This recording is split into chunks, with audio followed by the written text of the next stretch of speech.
بسم الله الرحمن الرحيم وقرآنا فرقناه لتقرأه على الناس على مكث ونزلناه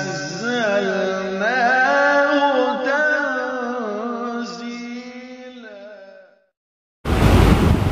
الحمد لله رب العالمين والعاقبة للمتقين والصلاة والسلام على رسوله الأمين وعلى آله وأصحابه أجمعين.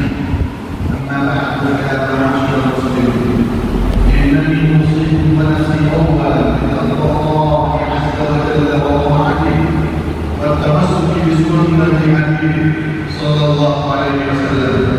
أمة الإسلام، يعلموا أن هذه الدنيا كأحلام نوم فوق ظل سائر، أيام تحبونها، أيام لا تفهمونها، أيام تنتظرونها ولا تأتي، أيام تحزنكم وأيام تفرحكم.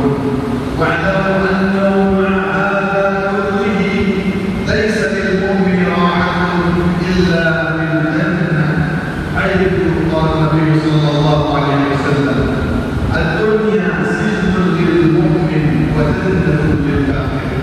عباد الله، والجنة في الآخرة أعدت للمتقين للذين آمنوا بالله ورسوله.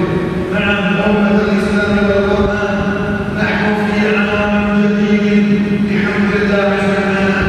اللهم أدخله علينا